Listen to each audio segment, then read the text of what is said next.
সরষা ফুল আর সরষা পাতা দিয়ে চচ্চড়ি। তাতে নিয়েছি গরম মশলা, কাশ্মীরি লঙ্কা, বাটা, হলুদ, নুন, থেতো করা 2টি রসুন, পেঁয়াজ কুচি, একটু বড় বড় খাতি করবেন,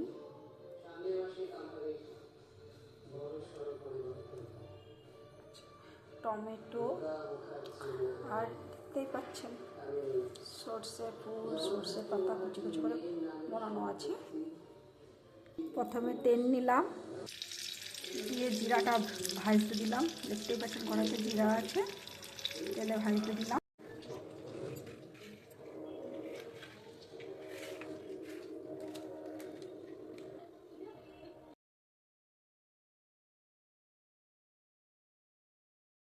গেল আমি পেঁয়াজগুলো দিয়ে দিলাম কড়াইতে ভাজতে। আপনারা দেখুন পেঁয়াজগুলো ভাজতে দিয়েছি আমি। পেঁয়াজগুলো কিন্তু একটু সামান্য ভাজা ভাজা হবে, খুব ভাজার দরকার নেই, কিন্তু খুব ভাজবেন। আমি রসুনগুলো দিতে ভুলে গেছিলাম, রসুনগুলো আগে দিতে হতো, আমি এখন দিয়ে দিচ্ছি, তেলে ভাজা হয়ে যাবে। পেঁয়াজগুলো হালকা ভেজে নিলাম, তারপর দিয়ে দিচ্ছি টমেটোগুলো।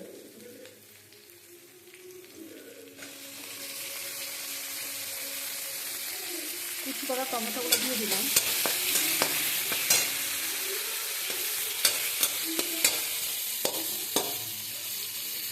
টমেটোগুলো কাঁচা খুব, ওই জন্য একটু কুচি করে নেড়ে নেবেন, কেটে নেবেন।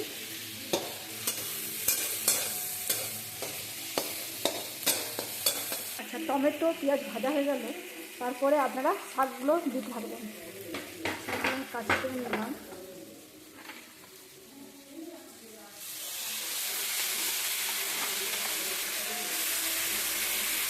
শাকগুলো দিয়ে নাড়াচাড়া করবেন। শাকগুলো নাড়াচাড়া করবেন, একটু সেদ্ধ হলে, মানে একটু সেদ্ধ না, একটু ভাজা ভাজা হোক। তারপর দিয়ে দেন হলুদ, তারপর দিয়ে দেন লঙ্কা গুঁড়ো, কী বলে, নুন, একটু সামান্য জিরে বাটা, নাড়াচাড়া দিয়ে ভালো করে মিশিয়ে নেবেন।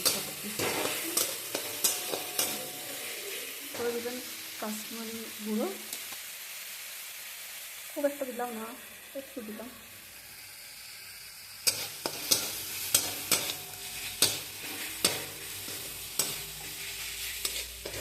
ভালো করে মিশিয়ে তার সরষে বাটা,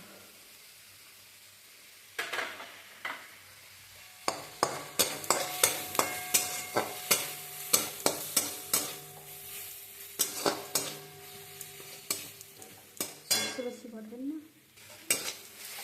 সরষে বেশি বাটা চলবে না। পরে আমি জল দিয়ে দিলাম, কারণ সরষে বেশিক্ষণ মানে রাতে টিকে হয়ে যায়।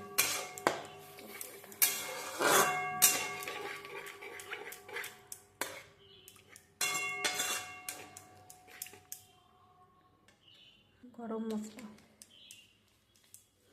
যে যেমন পছন্দ করেন একটু মিশিয়ে নিলাম সব কিছু, 10 মিনিট ঢাকা দিয়ে সিদ্ধ করতে দেবো।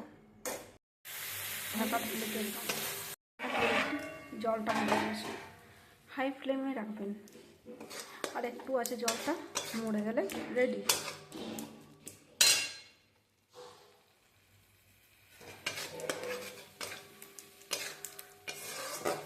একবার করে মানে একটু দেখে নেবেন কার কেমন ফ্লেমটা জলে, আমি তো জানি না,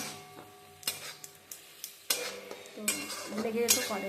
লেগে গেলে একে তো তিতা, একটু হালকা তিতা, তারপরে যদি লেগে যায় আরও তিতা হয়ে যাবে।